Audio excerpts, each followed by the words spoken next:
When you capitalize on nostalgia perfectly without straying from the actual plot point, you get Spider-Man No Way Home. Hello everyone, welcome back to my channel. My name is Ashmita and I hope you all are doing well. And yes, I will be talking about the latest MCU installment, Spider-Man No Way Home, starring Tom Holland in the titular role. We know that the hype around this movie has been absolutely crazy, and right now that I'm recording, the movie has already crossed the 100 crore mark in the Indian box office, and this is like when the theaters are running at half capacity. So imagine if this was pre-pandemic era, the collections would have been insane. So yes, I am going to keep this video spoiler free while giving my detailed analysis. The movie starts with Mysterio revealing Spider-Man's identity, and what follows is the mistreatment that Tom Holland's character receives along with his close aides, that is MJ, Ned and Aunt May. We already know from the trailer that Peter Parker goes to Doctor Strange to seek help so that his life could go back to normal. Strange tries to cast a spell where everybody would forget that Peter Parker is Spider-Man. But Peter, of course, gets conflicted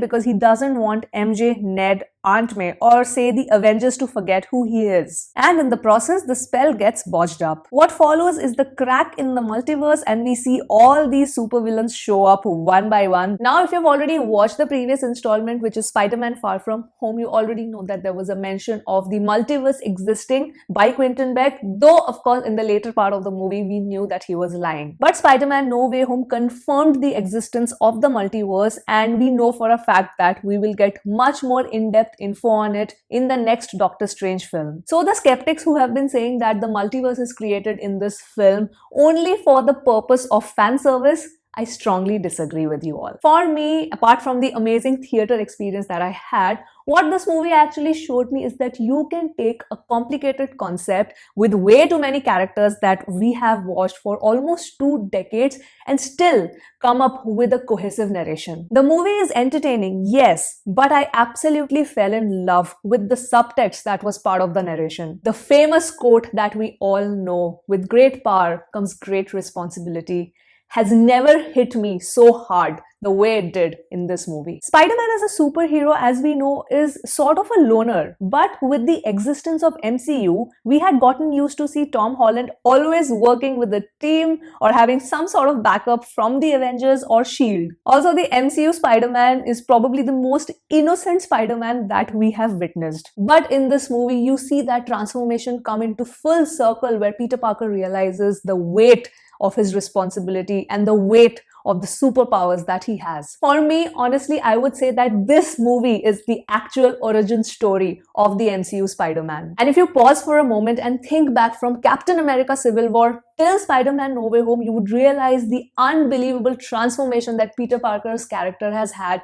And by the end of No Way Home, you would realize that yes, this guy is all grown up. I mean, he has become his own person and he finally realizes what being Spider-Man actually is. There are certain other things also that I loved about the writing. One of the things that was highlighted was how media can actually make or break a person's image. The Daily Bugle, of course, paints Peter Parker's image as a bad guy, and it is shown how easily all of this influences public opinion. Next, another very big theme that this movie focuses on are second chances. Like how everyone in this world deserves a second chance to make things right, and doing the things right way takes much more strength than mere revenge. There is a lot of morality related narrative which we encounter in the storyline, and we clearly see Peter's dilemma with all of this. These were the moments where I really appreciated the writing. Now coming to the fan service.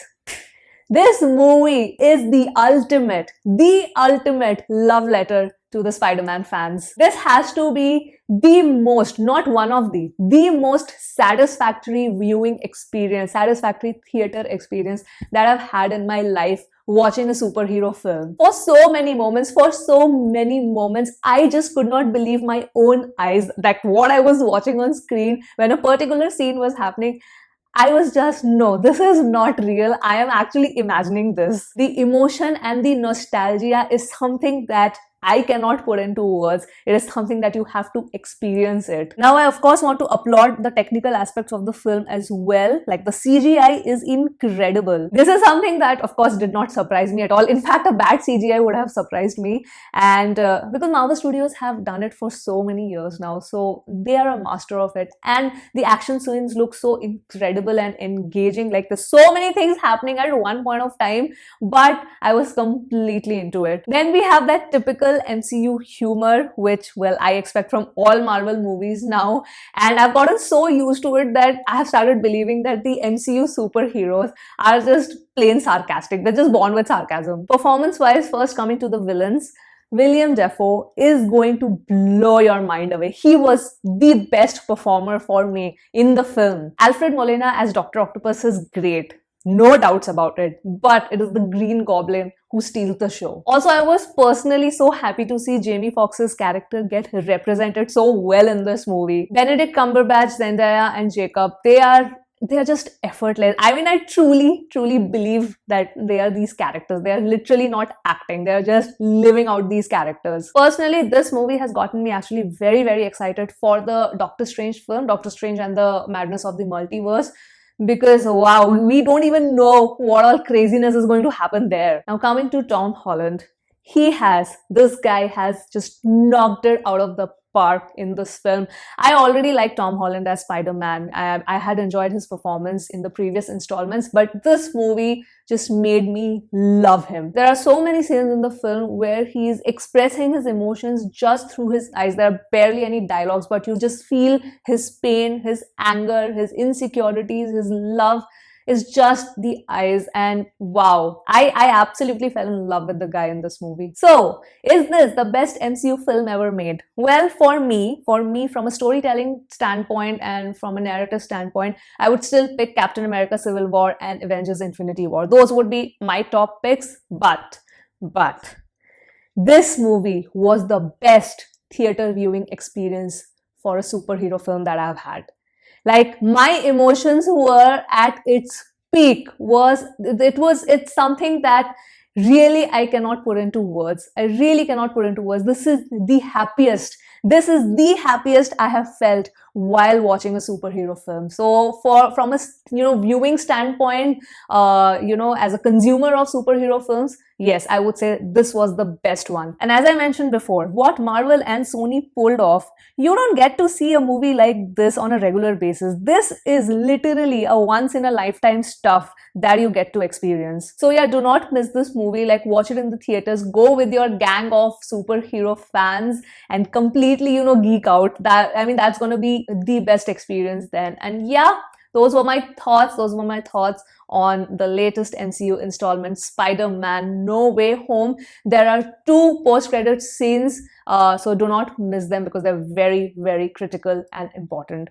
And yep, overall, just yeah, I'm really happy I got to witness this movie. That's all I want to say. And with that, I will end my review for this movie here, sharing your thoughts in the comments below, and what you liked, what you did not like about this film. I definitely would love to read it. And yes, I hope you've come till the end of this video. I will see you soon on my next one. Bye.